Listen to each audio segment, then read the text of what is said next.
मैं हूं आपकी दोस्त वर्षा। आशा करती हूं आप सभी बहुत अच्छे से होंगे। एक बार आपका फिर से स्वागत करती हूं आपके और हमारे चैनल स्पिरिट ऑफ इम्बाइब पर। हम पढ़ रहे हैं चित्रा बनर्जी दिवाकरुणी की लिखी पुस्तक सीतायन। तो चलिए चलते हैं बिना किसी देरी के इस पुस्तक के अगले भाग की ओर। हम शाम के समय कुटिया के बाहर बैठे थे, तभी अचानक तेज हवा चलने लगी और हम उसका आनंद ले रहे थे। वर्षा होने वाली थी, लेकिन पत्तों से बनी हमारी कुटिया में पानी टपकता था। तेज हवा के कारण मच्छर भाग जाने से बड़ा संतोष मिल रहा था। राम और लक्ष्मण अस्त्रों पर चर्चा कर रहे थे और मैं अयोध्या लौटने का सपना देखने लगी। मैंने देखा कि मैं रेशमी वस्त्रों में बरामदे में बैठी फूलों का आनंद ले रही थी। मैंने गर्म पानी से स्नान किया और दासी मेरे बालों में सुगंधित तेल लगा रही थी। तभी एक छोटी लड़की, जिसके बाल लंबे और राम की तरह घुंघराले थे, भागती हुई आई।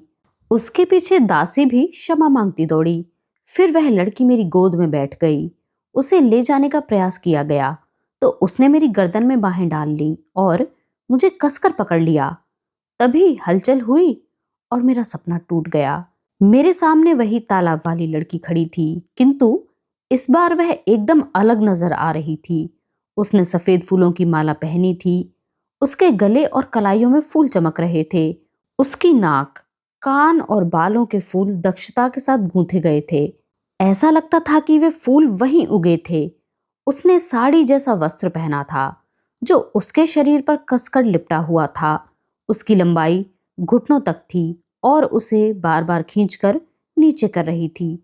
देखने से पता लगता था कि उसे वह पहनने की आदत नहीं थी, परंतु वह आत्मविश्वास के साथ कूले हिलाती कामुक ढंग से चल रही थी। मुझे बुरा लगा, किंतु उसकी चाल ढाल में भी उसका निर्दोष स्वभाव झलक रहा था। वह किसी मोरनी की भांति चल रही थी। वह सुंदर थी तथा उसके शरीर से एक अलग तरह की गंध आ रही थी, जिसे मैंने दूर से महसूस कर लिया था। मैं उससे बात करना चाहती थी, किंतु उसका ध्यान मुझ पर नहीं था। उसने मेरी उपेक्षा कर दी और वह सीधा दोनों पुरुषों की ओर चल पड़ी। मेरे पति पर उसका विशेष ध्यान था। अभिनंदन युवक, उसने राम से कहा। मेरे वन में तुम्हारा स्वागत है। मैं तुम्हें देखकर प्रसन्न हुई। इस बीहड़ में अधिक लोग देखने को नहीं मिलते, और यदि वे आते भी हैं तो कुरूप लक्कड़हारे या शिकारी किस्म के लोग होते हैं, अथवा ऋषि जिनका हृदय कठोर होता है। परंतु तुम ऐसे नहीं दिखते। मुझे बताओ, तुम कौन हो और यहाँ क्या कर रहे हो? यह कैसा विचित्र खेल है, मैंने सोचा, और मुझे गुस्सा आने लगा। मैंने उसे पहले ही सब कुछ बता दिया था। मैंने उसे ध्यान से देखा तो उसके चेहरे पर एक चमकदार छाया जैसी दिखाई पड़ी। उसने शायद अपना वास्तविक रूप छिपाने के लिए छद्म आवरण पहन रखा था। उसे देखकर मुझे अपने विवाह के दिन पर धनुष वाला कक्ष याद आ गया, जब राक्षस राज अपना भाग्य आजमाने आया था। उसके चेहरे पर भी इसी तरह की चमक थी, जिसके पीछे उसने अपना असली चेहरा छिपा रखा था। मुझे चिंता होने लगी और मेरा हृदय तेजी से धड़कने लगा। क्या यह राक्षसी है? यदि हाँ, तो यह क्या चाहती है? मैंने दोनों पुरुषों की आंखों और आकृति से उनका मनोभाव जानने का प्रयास किया। लक्ष्मण अपने बाण पर धार लगा रहा था। उसने ऊपर नहीं देखा, परंतु उसकी भवें तनी थीं। राम सदा की भांति शांत थे। उन्होंने शांति से स्त्री को अपना परिचय दिया तथा जंगल में आने का कारण भी बताया। मेरा मन हुआ कि मैं उन्हें बता दूं कि मैं इससे पहले मिल चुकी हूँ और मैंने इसे यह सब पहले बता दिया था, परंतु फिर मैंने आगे की बात सुनने का निर्णय किया। राम भी सुनते तो नाराज हो जाते कि मैंने उन्हें इस लड़की से हुई भेंट के विषय में नहीं बताया। अयोध्या, लड़की ने कहा, यह नाम बहुत भव्य है। मैंने इसे कहीं सुना है। मैं यहाँ से बहुत दूर रहती हूँ। तुमने निश्चय ही सुना है। मेरे मन में विचार आया, क्योंकि मैंने तुम्हें सुबह ही बताया था। मैं समुद्र पार से आई हूँ, उसने कहा। मैं अपने भाइयों से मिलने यहाँ आई हूँ। मैं भी राज परिवार से हूँ, असुर परिवार। मैं यह सुनकर डर गई। मैंने ऋषि मुनियों से हुए संवाद से जाना था कि उग्र किस्म के राक्षस स्वयं को असुर कहते थे, यानी वह जो देवता नहीं है। इसका आशय है कि वे देवताओं से श्रेष्ठ हैं। लक्ष्मण ने झटके से सिर उठाया और उस स्त्री को देखने लगा। लेकिन उसने लक्ष्मण पर ध्यान नहीं दिया। मैं अपनी प्रशंसा नहीं कर रही, वह बोली, परंतु हम सबसे विख्यात असुर परिवार से हैं। मेरा सबसे बड़ा भाई राजा है और देवता भी उससे घबराते हैं। हम यहाँ से दूर समुद्र के बीच एक जादुई द्वीप पर रहते हैं। मेरे भाई ने वहाँ एक विशाल महल बनवाया है। मुझे महल में रहना अच्छा नहीं लगता। मुझे वन बहुत पसंद हैं। मुझे जंगल में घूमना अच्छा लगता है और प्राकृतिक जीवन लुभाता है। मुझे अपने मन की बात कहना भी अच्छा लगता है, हालांकि उससे कई बार मुझे कष्ट भी होता है। तुम मेरी बात से सहमत हो ना? लक्ष्मण ने उसे तीखी दृष्टि से देखा, परंतु राम उसे देखकर मुस्कुरा दिए। राम की मुस्कान देखकर उसकी हिम्मत बढ़ गई। तुम सोच रहे होगे मेरा नाम क्या है? मेरे बहुत से नाम हैं और वह मेरे रूप पर निर्भर करता है। मेरा नाम मीनाक्षी है और मेरे परिवार वाले मुझे शूर्पणखा के नाम से बुलाते हैं, क्योंकि मेरे नाखून बहुत सुंदर हैं। तुम मुझे कामरूपिणी भी कह सकते हो। इतना सुनकर राम अधीर हो उठे। मैं आपके लिए क्या कर सकता हूँ देवी? उन्होंने पूछा। कामरूपिणी ने सिर झुका लिया, या शायद यह उसके नाटक का हिस्सा था। मुझे पता है मैं बहुत बोलती हूँ। यह शायद इसलिए है कि मुझे घबराहट हो रही है। मैंने ऐसा पहले कभी नहीं किया और किसी मनुष्य के साथ तो बिल्कुल नहीं। मुझे पता है मेरे परिवार के लोग मेरी बात नहीं मानेंगे, परंतु मुझे चिंता नहीं है। वह मेरी कोई बात नहीं मानते। मैं तुमसे यह कहना चाहती हूँ कि मैं तुम्हें बहुत दिन से देख रही हूँ। इतना कहकर उसकी जबान लड़खड़ाई और फिर उसने बात जल्दी से पूरी कर दी। तुम मुझे पसंद हो। मैं तुम्हारे साथ रहना चाहती हूँ। मुझे यह सुनकर गुस्सा आ गया। जरा रुको, मैं उससे कहना चाहती थी, क्या तुमने देखा नहीं कि मैं राम की पत्नी हूं? फिर भी मैं चुप रही। मुझे विश्वास था कि राम अपने ढंग से इस परिस्थिति से निपट लेंगे। बाद में मुझे महसूस हुआ कि शूर्पणखा के संदर्भ में यह मेरी पहली भूल थी। यदि मैं स्थिति बिगड़ने से पहले बीच में आ जाती तो शायद बात वहीं समाप्त हो जाती। क्या स्त्रियां प्रेम में अधिक विश्वास कर लेती हैं? क्या हमें अपने साथ रहने वाले पुरुषों पर यह भरोसा जरूरत से ज्यादा होता है कि वह समस्या को अच्छे ढंग से सुलझा लेंगे? मैं तुम्हें विश्वास दिलाती हूँ, कामरूपिणी ने कहा। मैं तुम्हें खुश रखूंगी। मुझे अनेक तरह के जादू आते हैं। मैं दुनिया भर में उड़ सकती हूँ और तुम्हें अपने साथ घुमा सकती हूँ। मैं तुम्हें चांदी जैसे रेतीले तट पर ले जाऊंगी जहां आज तक किसी मनुष्य ने पैर नहीं रखा। मैं तुम्हें ऐसे पर्वत शिखरों पर ले चलूंगी जहां से तुम पूरी दुनिया देख सकते हो। तुम कमल पुष्पों से भरे तालाब में क्रीड़ा कर सकोगे। मैं तुम्हारे लिए हर संभव सुख सुविधा से युक्त महल बनवा सकती हूँ। यदि तुम मेरे रूप से ऊब गए तो मैं रूप भी बदल सकती हूँ। मैं अधिक पतली, लंबी और आकर्षक बन सकती हूँ। सच कहूं तो मैं तुम्हारी हर इच्छा पूरी कर सकती हूँ। वह बोलते हुए तरह तरह की मुद्राएं बना रही थी। उसके बाल सीधे और रेशमी थे। राम के चेहरे पर अब भी मुस्कान थी, परंतु मैंने देख लिया कि उनकी आंखों में कोई भाव नहीं था। मैं सहर्ष तुम्हारा प्रस्ताव स्वीकार कर लेता देवी, परंतु तुम शायद देख सकती हो, राम ने मेरी ओर इशारा करके कहा, मेरी एक पत्नी है और मैंने प्रतिज्ञा की है कि मैं किसी अन्य स्त्री से विवाह नहीं करूंगा। यह सुनकर वह लड़की दुविधा में पड़ गई। इसमें कुछ विचित्र नहीं था। बहुत से लोग, यहां तक कि राजा दशरथ भी राम की इस प्रतिज्ञा से दुविधा में रहते थे कि राम ने यह अनावश्यक प्रतिज्ञा क्यों की थी। उन्हें ऐसा करने के लिए किसी ने नहीं कहा था। जो भी हो, परंतु मुझे खुशी थी कि राम ने उस लड़की को साफ बात कह दी थी। मैं उसे अलविदा कहने की प्रतीक्षा कर रही थी। मैं उसके जाने के बाद फिर से अयोध्या के सपने देखना चाहती थी, परंतु राम ने मुझे देखा और फिर मुस्कुराए मानो कोई हंसी की बात कही हो। मुझे उसका अर्थ समझ नहीं आया। फिर वह बोले, तुम मेरे छोटे भाई लक्ष्मण से बात कर लो। वह मुझसे अधिक आकर्षक, सुंदर और गोरा है। उसकी काया अधिक सौष्ठव है। सबसे बड़ी बात है कि वह अकेला है और उसे अवश्य किसी स्त्री के साथ की आवश्यकता होगी। मैं सुनकर चकित रह गई।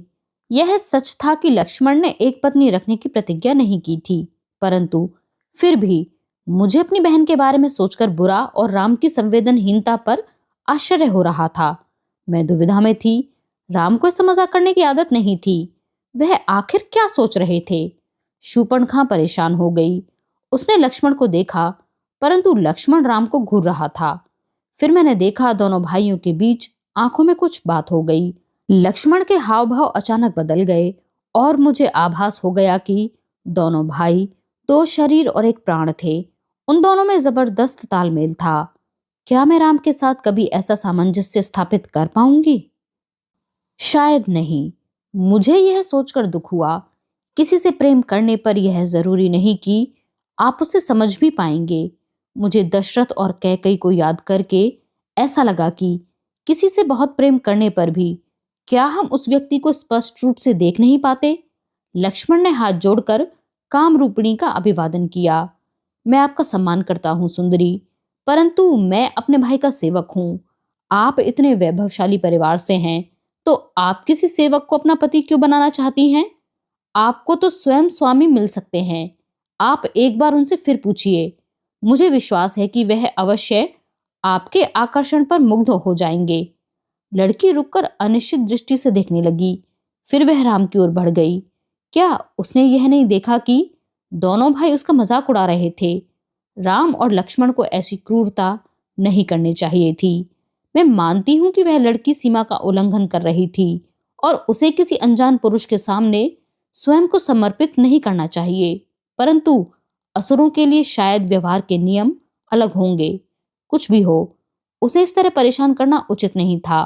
मैंने राम के पीछे से उस लड़की को सम्मान पूर्वक लौट जाने का संकेत किया, परंतु मेरे संकेत का मीनाक्षी पर प्रतिकूल प्रभाव हो गया। उसने सिर झटका, मानो वह मुझे पहली बार देख रही थी। उसके चेहरे पर क्रोध था। कमजोर औरत, वह चिल्लाई, तू ही इस समस्या की जड़ है। राम और मेरे बीच केवल तू खड़ी है। यदि तू यहाँ नहीं होती तो इसे मुझसे प्रेम हो जाता। खैर, कोई बात नहीं, मैं अभी सब ठीक कर दूंगी। अगले ही क्षण उसकी काया और व्यवहार में भीतर परिवर्तन हुआ और उसका आकार दुगना हो गया। उसका चेहरा काला और भयंकर होने लगा और आंखें क्रोध से लाल हो गईं। उसके बाल सर्प की भांति लहराने लगे और दांत बाहर निकल आए। उसके नाखून बढ़कर पैने हो गए और हथियार की तरह दिखाई देने लगे। मैं शूर्पणखा हूं, तुम्हारा काल, वह जोर से चिल्लाई और मेरी ओर दौड़ी। मैं आश्चर्य से एक ओर हट गई, जैसे कोई दुबला पतला सुंदर गिरगिट स्वयं को शिकार से बचाने के लिए अपना शरीर फुला लेता है। मुझे देखकर राम का चेहरा क्रोध से काला पड़ गया। कोई बात नहीं, मैंने राम से कहा और एक योद्धा की मुद्रा में आ गई। मेरे घुटने नीचे मुड़ गए और हाथों ने मुट्ठी का आकार ले लिया। वह असुर हो या कोई और, मुझे विश्वास था कि मैं उससे निपट लूंगी और उसकी शक्ति को उसके विरुद्ध इस्तेमाल करूंगी। शूर्पणखा ने शायद अधिक उग्र दिखाने के लिए जादू का सहारा लिया। यदि मुझे परेशानी हुई तो राम मेरी मदद के लिए वहां मौजूद थे ही। तभी राम के शब्दों ने हवा को चाकू की तरह चीर दिया। तुम मेरी पत्नी को इस तरह नहीं डरा सकती। लक्ष्मण, इस दुष्ट प्राणी को संभालो। इससे पहले कि राम के शब्द मेरे कानों में गूंजते और मैं उन्हें रोक पाती, लक्ष्मण ने धनुष उठाया और बाण चलाकर शूर्पणखा के नाक और कान काट दिए। मैं यह देखकर स्तब्ध रह गई। उसके चेहरे से खून बह रहा था। उसकी गुलाबी साड़ी लाल हो गई। उसने मेरे पति को अविश्वास भरी दृष्टि से देखा, मानो कह रही हो, जिस पुरुष से उसने प्रेम का प्रस्ताव किया वह उसके साथ ऐसा व्यवहार कैसे कर सकता है। फिर वह दर्द और क्रोध से चिल्लाती हुई ओझल हो गई। हमें दूर से उसके अंतिम शब्द सुनाई दिए। उसने कहा, तुम्हें इसके लिए पछताना पड़ेगा। हाँ, तुम पछताओगे। मेरे भाइयों को पता चलेगा, तब तुम्हें अपने पैदा होने पर दुख होगा। उस रात हम तीनों में से कोई सो नहीं सका। लक्ष्मण पूरी रात चीते की भांति कुटिया के बाहर पहरा देता रहा। राम भी द्वार पर बैठे रहे। उनके हाथ में धनुष और बाण तैयार था। रात की चांदनी में उनकी कसाव भरी मांसपेशियां चमक रही थीं। मैं बिस्तर पर लेटी करवटें बदल रही थी। राम ने मुझे सोने का निर्देश देकर अंदर भेज दिया और कहा कि मुझे चिंता करने की आवश्यकता नहीं है, क्योंकि वे दोनों मेरी रक्षा करेंगे। मुझे इसमें संदेह नहीं था। हालांकि मैं भी राम के साथ बैठकर चौकसी करना चाहती थी। नींद आने की संभावना नहीं थी। मेरी नींद डर से नहीं उड़ी थी, बल्कि उस लड़की का खून से लथपथ चेहरा मेरी आंखों के सामने आकर मुझे परेशान कर रहा था। वह दृश्य और फिर राम और लक्ष्मण से हुआ संवाद। आपको इतना कठोर व्यवहार करने की आवश्यकता क्या थी? मैंने शूर्पणखा के जाने के बाद राम से पूछा उसका चेहरा इस तरह नहीं बिगाड़ना चाहिए था। उसने केवल आपसे प्रेम का प्रस्ताव किया था। वह आयु में छोटी थी, आप उसे डराकर भगा भी तो सकते थे। हम तुम्हारी रक्षा कर रहे थे, राम ने कहा। उनके उत्तर से लगा उन्हें मेरी बात बुरी लगी थी। वह ठीक कह रहे थे। उन्होंने मेरी रक्षा के लिए ही वह कठोर कदम उठाया था। यह सोचकर मुझे और भी बुरा लग रहा था। भाभी, आप समझती नहीं हैं, लक्ष्मण ने उत्तेजित होकर कहा। वे हमारी तरह मनुष्य नहीं बल्कि राक्षस हैं। उन्हें संवेदनापूर्ण व्यवहार करना नहीं आता। उन्हें हमारी बात समझ नहीं आएगी। यदि हम ऐसा कदम ना उठाते तो वह हमें कमजोर समझती और फिर शायद अपने दल के साथ रात को सोते समय हम पर आक्रमण भी कर सकती थी। लक्ष्मण ठीक कहता है, राम ने कहा। राक्षसों पर भरोसा नहीं किया जा सकता। वे किसी भी समय हम पर विषैले सर्प की भांति हमला कर सकते हैं। यही उनका स्वभाव है। वह सांपों से भी बुरे हैं। क्या तुमने ऋषियों द्वारा सुनाई गई राक्षसों की बातें नहीं सुनी? हमने जिस ताड़का को युद्ध में मारा था उसे ऋषि मुनियों के तन की खाल उतारने में आनंद आता था। कोई राक्षस दिखे तो उसे तुरंत मार देना चाहिए। मैंने राम को देखा। मुझे उनकी उत्तेजना पर आश्चर्य हो रहा था। इससे पहले कई बार राम ने राक्षसों की हत्या पर दुख व्यक्त किया था। उनमें इतना बदलाव क्यों आ गया था? राम ने आगे कहा कि लक्ष्मण ने शूर्पणखा को स्त्री जानकर उसका प्राण छोड़ दिए हैं और उसके प्रति उदारता दिखाई थी। मेरे विचार से एक स्त्री के लिए जो राम को इतना चाहती थी, विकृत और भद्दे चेहरे के साथ जीने से मर जाना बेहतर होता। परंतु मैं राम से यह कह देती तो हमारे बीच विवाद हो सकता था और हमें उस समय एकजुट होकर रहने की जरूरत थी। मैंने मौन रहने का दोष भी प्रेम को दिया। प्रेम हमें विरोध करने से रोकता है क्योंकि हम अपने प्रियतम को कष्ट देने से डरते हैं या हमें लगता है कि हमारी असहमति का कारण विसंगत है। मैंने कहा, आपको नहीं लगता वह अपने दल के साथ लौटकर आएगी? क्या आपने उसे अधिक हिंसक होकर लौटने का कारण नहीं दे दिया है? मेरे स्वर में तीखापन था। राम ने मेरी बात को गलत समझ लिया। तुम घबराओ मत प्रिय। शूर्पणखा अपने साथ चाहे जितने राक्षस ले आए, हम सबके लिए तैयार हैं, लक्ष्मण ने कहा। राम ने शायद आपको बताया नहीं क्योंकि यह बहुत विनम्र हैं, परंतु हमने ताड़का और उसके साथियों को मार डाला तो ऋषियों ने हमें विशेष वरदान दिया था। उन्होंने कहा, हमारे तरकश कभी खाली नहीं होंगे, इसलिए उन राक्षसों के जीतने की कोई संभावना नहीं है। फिर राम बोले, तुम यह भी समझो कि हम राक्षसों का संहार करके ऋषियों की सेवा कर रहे हैं, क्योंकि राक्षसों को मार देने से वन में शांति हो जाएगी और यह स्थान ऋषियों के लिए सुरक्षित हो जाएगा। मैंने आगे तर्क करना उचित नहीं समझा। मुझे पता था कि दोनों भाई अपने विचार नहीं बदलेंगे। अपने विश्वास और मत को लेकर उनके बीच श्रेष्ठता का भाव उनके बहुत अंदर तक समाहित हो चुका था, परंतु मुझे इससे संतोष नहीं हुआ। हम वन में अतिथि बनकर आए थे। वहां के अपने नियम थे, अपनी लय और ताल थी, अपना सौंदर्य था।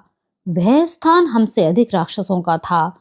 हमें वहां पहले से रहने वाले प्राणियों को मारने का क्या अधिकार था?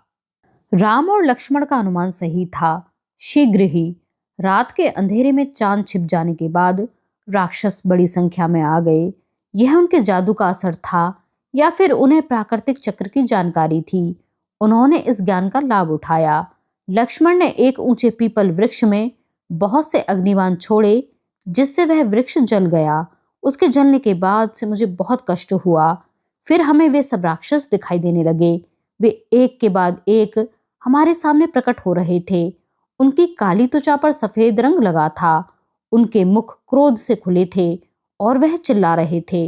वे अपनी बहन के अपमान का प्रतिशोध लेने आए थे। डर और घृणा से मेरे मन में उनके प्रति सहानुभूति पैदा हो गई थी।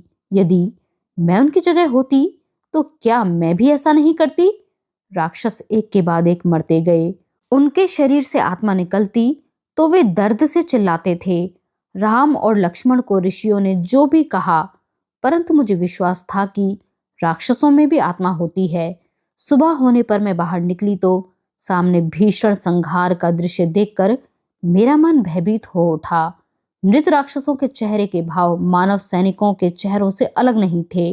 उनके मुख पर भी भय, हताशा और दर्द था। मुझे लगता था कि राक्षसों का खून भयानक रूप से काला होगा, परंतु वह भी हमारे रक्त की तरह लाल था।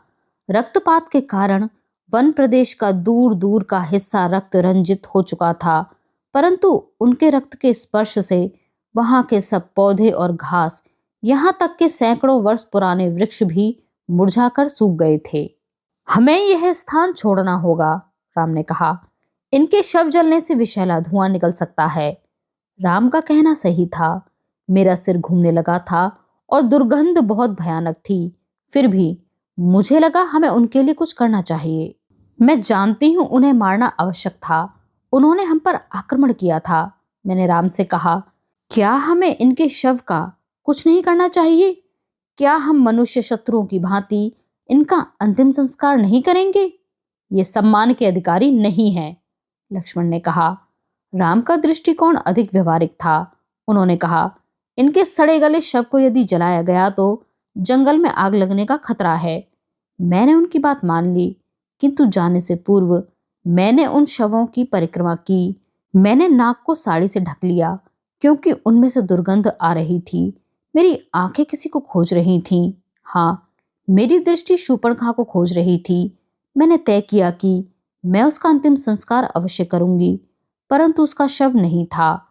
हम नदी से ऊपर की ओर चले गए, जहां हवा अधिक स्वच्छ थी। हमें एक उचित स्थान मिल गया तो हमने वहां एक और कुटिया बना ली। मैंने कुछ नए फूल उगाए और जल्द ही पूरा स्थान नारंगी फूलदार लताओं से भर गया। चमेली की झालरदार बेल से रात में सुगंध आती थी और उसकी आड़ में मुझे और राम को निजता के क्षण भी मिल जाते थे। कुछ समय दोनों भाइयों ने राक्षसों पर नजर रखी, परंतु शायद वे सब मारे गए थे। हमें किसी राक्षस ने फिर परेशान नहीं किया। मुझे स्वप्न में केवल एक दृश्य दिखाई दिया। मैंने देखा, काम रूपिणी एक विशाल दरबार में बैठी थी। वहां एक रत्न जड़ित सिंहासन था, जिसकी छत आकाश को छू रही थी। सिंहासन पर एक पुरुष बैठा था, लेकिन उसका चेहरा मुझे दिखाई नहीं पड़ा। उसका स्वर ऊंचा नहीं था, किंतु उसकी आवाज कक्ष में गूंज रही थी। मुझे किसी के रोने का स्वर भी सुनाई पड़ा, जो मेरे लिए परिचित था। मुझे बताओ बहन, तुम्हारे साथ यह किसने किया है? मैं स्वयं उसे दंड दूंगा। मैं उससे ऐसा प्रतिशोध लूंगा कि वह बुरी तरह आहत हो जाएगा। यह अंक यहीं पर समाप्त होता है। हमारे साथ इस सफर में बने रहने के लिए आप सभी का बहुत शुक्रिया।